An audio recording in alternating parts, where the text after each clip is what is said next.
Hey there, I'm Joey from EDH Rec, and I'd love it if you would join me for a quick journey. As Magic the Gathering, and especially the Commander format, continue to grow, and as new players come on board all the time, I thought it might be kind of interesting to do a little analysis on how Commander players evolve over time. The people we are when we first start playing the game are not the same people that we are years and years later. So I dove into my own experiences and had a lot of discussions/interviews with friends, with viewers, with folks who have been playing Commander for a really long time, and with folks who have just gotten started playing Commander. And throughout all of those discussions, I noticed some interesting commonalities and trends, some similar phases that everyone seems to move through at some point. So I wanted to kind of break those down with you today. The first stage is, in a word, awe. You start off kind of overwhelmed by the Commander format. I mean, 100 cards, all unique, 40 life. What's a Commander damage? Magic is already one of the most complex games out there, and Commander is one of the most complex ways to play it. A lot of people are getting onboarded to Magic the Gathering via the Commander format nowadays, and honestly, I just think that's very impressive because it's just a very high bar for complexity compared to a lot of other games out there. Often, the thing that most helps a new player navigate all of that complexity is a flavorful attachment to a specific color or a specific archetype. I've watched a lot of people's interest go from, I don't know about this game, to fully leaning in, I am in it now, once they find the thing that resonates with them. You know, they might be like, elves, I don't know, dragons, meh, and then they find out that there's a life gain strategy and they're like, wait a second. Life gain. And that's the thing that speaks to them. A buddy of mine once tried like a half dozen different strategies and none of them really worked for him. And he just thought that he just didn't like Magic. And then he played a mill deck, and that's what cemented him into the game. Being enraptured by a resonant strategy makes handling all of those rules just a lot easier to do. Once we've gotten a grasp on how the rules of the game function and we understand what our deck can do, we also naturally start to get the inclination to maybe try out something new. After all, we've seen so many other deck archetypes out there that other people are playing, and we just kind of get a little bit curious. In my own case, after a lot of playing just Reanimator, I eventually started to want to try out like Voltron strategies. I started to flirt with control decks. We all start to get ready to venture a little bit outside the comfort zone. And right off the bat, there are exceptions to this. Some people will prefer to stay with like their favorite Angel deck because that's what they like to do, and they like to do it well. Or some people will just drop from the game, and that happens all the time. Though I do think it's notable that a lot of players do seem to come back. Nearly every Magic player that I know had a stretch of not playing for several years, but then eventually coming back when another set or a new specific theme came out that just really struck a chord with them. So ultimately, not everyone is going to go on the exact same journey, obviously, but for the folks who do start to get, deeper into the game, the act of trying out new strategies is a really big level up moment. However, I find the next phase that players go through possibly the most interesting to discuss. I'm going to use my Yannette deck as a personal example here. This deck's all about casting stuff for free off the top of the deck if it has an odd mana cost. I'd never had a deck like it, and it was a fun new direction to try out. And in this phase of trying new things out, I did what a lot of players do and grabbed the most powerful synergies possible. My first drafts of this deck were full to the brim with tutors to set up the top of the library and devastating haymaker cards to flip into. People knew that cheating the mana costs was very powerful, so they didn't let Yannette live very long. And as a result of that, I wanted to guarantee that whenever she did get to trigger her effect, that it would be impactful. So my first versions of the deck had tons of tutors and very big bonkers cards. And you know what? That's not the only example of this. I did similar stuff with my Mimeoplasm deck. I had this deck chock full of Entombs and Buried Alives, and the combinations that I reached for were the slickest, streamlined one-hit KO combinations that I could think of. I used to run Sage of Fables to take all the turns too, for example. Now, you'll notice that I've been speaking in the past tense here. That was how those decks were built, but it's not presently how those decks are built. This stage may not apply to everyone, but I've seen it come up in a lot of the players I know and a lot of players who I talk to who are the most entrenched in the game, where over time, super streamlining a deck starts to lose its appeal. After the 50th time that you've done the super powerful thing, you can get a bit weary of just brutal efficiency. The novelty is gone. So one of the things that players sometimes will do in this stage of the Commander experience is to maybe remove things like tutors and to instead choose zany and funky cards instead to keep things feeling less predictable. Now the thing is, a lot of those powerhouse cards were expensive to get, and it's not like we don't ever want to play those super powerful cards. So what happens here is yet another moment of diversifying the deck portfolio. Like in the second stage, we see that players branch into multiple other colors and to multiple other strategies. But in this stage, we're branching into having multiple decks of multiple different power levels. Our decks run the gamut from super optimized to super janky, so that we can adjust accordingly to any other players that we meet at events or at game stores. Your average CEDH player also tends to have some silly laid-back decks in their bag too, you know? Not only does this help us find more people to play the game with, but it also helps us satisfy different gameplay cravings as well. For those laid-back, more casual decks, the main focus tends to be the variance of the gameplay and creating brand new situations and fun experiences with other people. I've often said that I won't remember who wins a game as often as I'll remember whether we had a good time. While at the more competitive end, the decks are built to avoid variance in gameplay because they want to perform the same task every single game. But the novelty that players get there is the variance in the outcome. It wouldn't be exciting to just easily win every single game and just play solitaire. No, the fun comes from the skill testing against the best of the best to see whether you can still come out on top. Now, I think almost every Commander player moves into this phase of branching into different power levels pretty naturally. But the thing is, when we do it, we all branch into different levels. Some players will branch all the way from jank to competitive, while some people might branch into a lot of stuff, but in general, they're weighted a lot more towards the more optimized end, while other players branch more towards the sillier end of stuff, and so on. And unfortunately, this can sometimes cause social stickiness when people start to put value judgments on the different branches that other people have gone down. For instance, people acting all conceited towards those, quote, filthy casuals who don't play the optimized cards, while perhaps failing to realize that those casuals may actually have a whole lot more game experience, and that they're choosing to play dumb, silly cards because they've already been there, done that with the competitive stuff, and they're in the mood for something different these days. Or when folks who prefer those more laid-back style games take the idea of, say, combo decks, which in their game environment may produce a scenario that they find anticlimactic, and then they'll apply that anticlimactic emotion to all gameplay scenarios, failing to realize how those very same combos can actually be just really tense and exciting in a much more cutthroat and highly interactive gameplay scenario. There are caveats all over this. No one's Commander experience is going to look exactly the same as anyone else's. But in this particular phase, I just think that complexity causes the most opportunity for misunderstandings to arise between players, and that can cause some really charged stances. Especially if in the past you have experienced some really bad memories from those types of misunderstandings. You're more likely to fall into one of those charged opinions if, for instance, you've been routinely pub stomped, been lied to about what someone's deck can do and then they combo out on turn 3, or if you felt rejection from a playgroup because that playgroup wanted to, house ban all counter spells, for example, and it just felt a little bit ridiculous and you're not getting the experience from Magic that you're really hoping to get. Depending on those experiences, that might inform which of the power level directions you feel most comfortable branching on into, and especially if you've come from any bad experiences that informed the direction you went down, that I think can cause a defensive reaction that makes us feel compelled to sometimes put value judgments on what we've done compared to what other people have done. And that's just the kind of thing that can make this particular phase a little bit messy. And I think it gets less messy if we unlearn that habit, if we remind ourselves not to project any value judgments onto what other people have done. Whether you go very optimized or you go super janky, neither of those is a good or a bad thing, they're just a thing. Now that's one great big messy phase that we're all still in to one degree or another.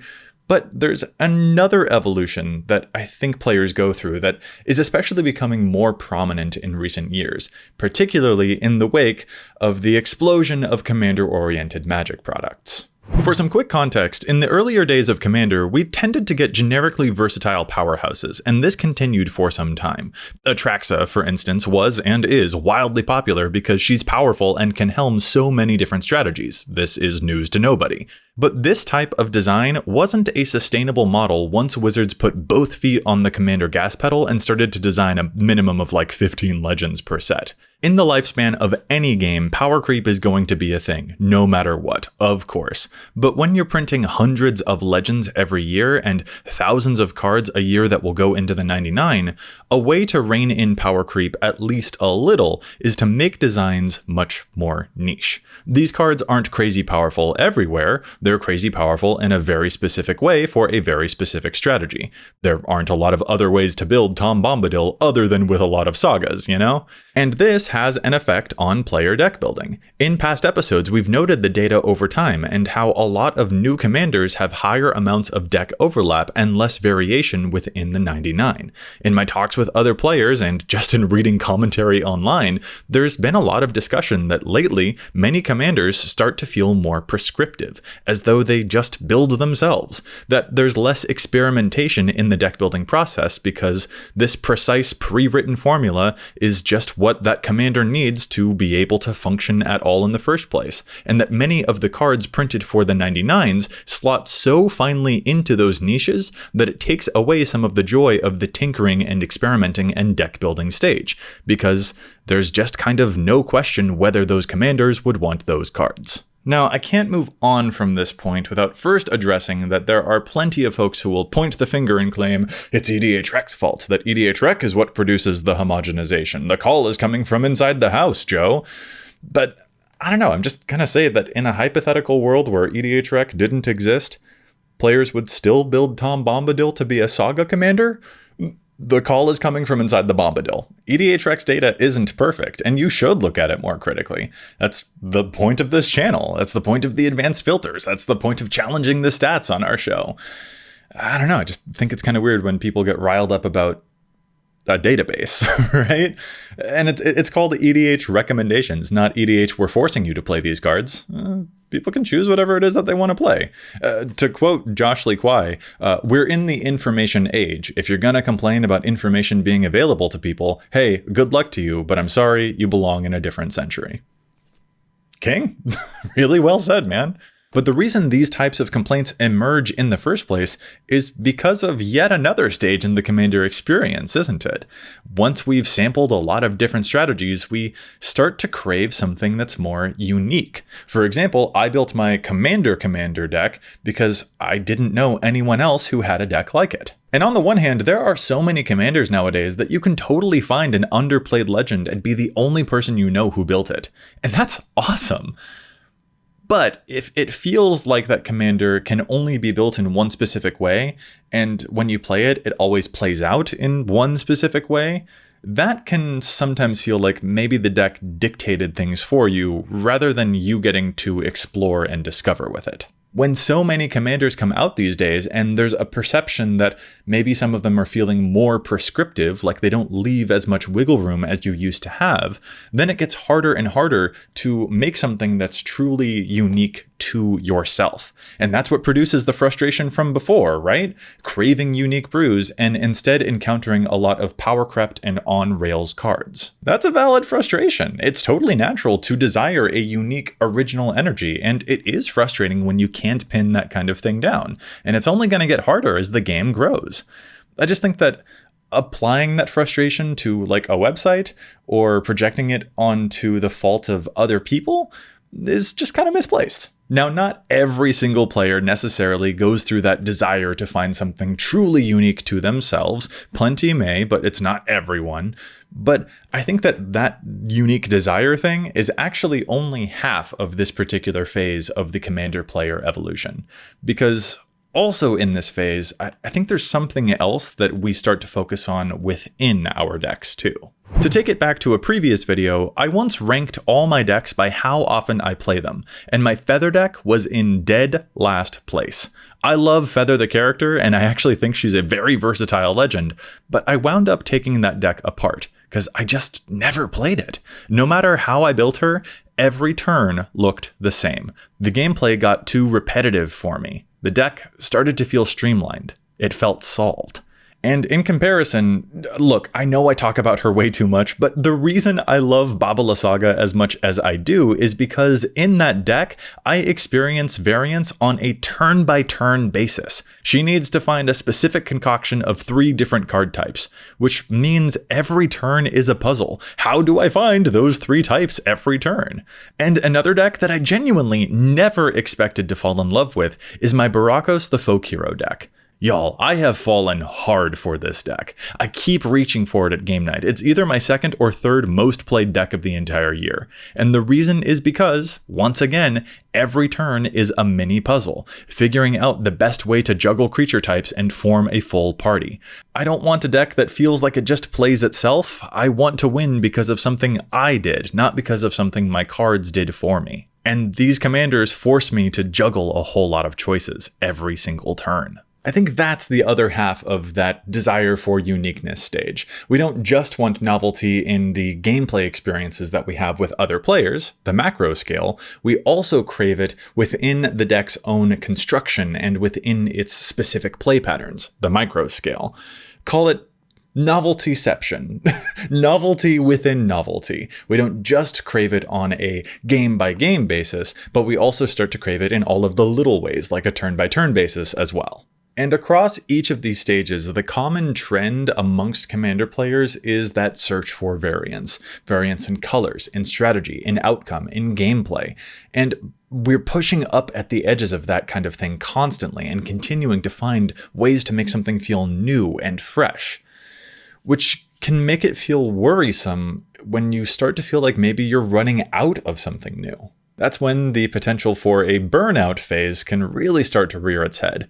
But burnout as a topic is a much more complex thing that I think I'm going to have to save for another video because it really deserves a much more in-depth conversation to itself. For now, though, what I'll say is this. I spoke with a lot of players who were worried about the case of burnout. They kind of indicated that their decks were feeling very solved, that the games felt very samey, and they worried that they were burning out on Magic entirely.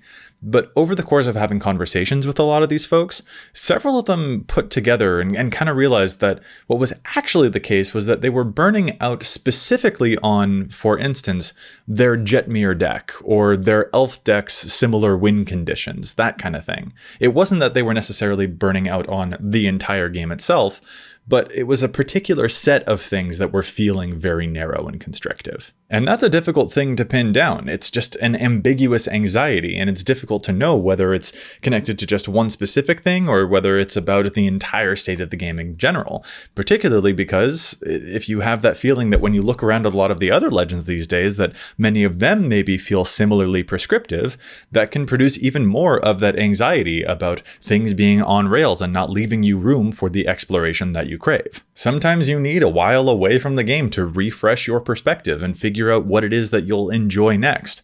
But I think the most magical part of this Commander experience is the fact that this entire evolution isn't actually a straight chronological line. It's a cycle. I think the shape of the Commander experience is a loop, because after a while, maybe, yeah, you do get to know your decks so well that they feel a little solved, a little overly familiar. And maybe some design choices these days, as well as our savvy when leveling up as Commander players in general, leads us to solving those things even faster than before. But eventually, when we do find that next thing that piques our interest, we're all the way back at the awe phase, aren't we? Discovering synergies, playing around with its power level, finding ways to make the gameplay work in the first place, and then finding ways to make that gameplay unique. It's all coming back around. The evolution of a Commander player is a constantly rotating wheel. And ultimately, the most important thing to remember about the evolution of a Commander player, whether you've been playing for years or whether you're brand new to the game, is that everyone around you is going to be at a different stage of the EDH experience. Those moments of friction that I mentioned earlier occur when we forget that other people are in those different stages. Maybe I'm at a stage where I've seen the same Craterhoof win conditions 50 times, and I'm craving more novelty, and that's totally fair. But when I'm up against a brand new player who's never played the Crater Hoof before and who's really excited to attack for 200 or 300 damage for the first time ever, you are wild if you think that I'm going to take away their joy in that moment. Because I remember when I got to do that for the first time, and it would have sucked if someone were to try to squash that. Or if I'm a new player and I get defeated by some infinite combo that feels like it just came out of nowhere and that I couldn't do anything about it, well, it wouldn't be productive for me to just get mad about all of the combos, now would it? It would be much more productive to look back over the game and ask whether there actually was anything that I could have done about it that game, and maybe learn to recognize the telltale signs of a combo deck and its various weak points, and maybe I can reframe that from a frustrating experience to a learning opportunity. Or to go back to another example from earlier, if I'm at a stage where I'm craving unique brews and I think that other people are net decking, so what? But right? I mean, if I'm in a place where I'm craving that uniqueness, but I'm not finding it and I'm getting frustrated by that, that's not another person's problem. That's not some flaw in other people. That's just my personal thing that I gotta deal with. There's nothing good or bad about either of those things. Some people maybe need a leg up to the confusing Commander format. I know when we all started, we needed help too, right?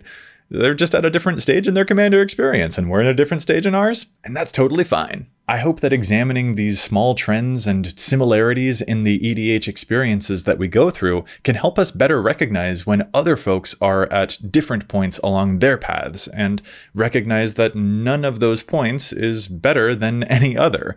A new player immersed in awe and joy is playing the game right, and a veteran player who's looking for a new frontier to pursue, they're also playing the game right. The Commander wheel is going to keep on turning, and it'll be pretty interesting to see what new thing we've branched into when we loop back around.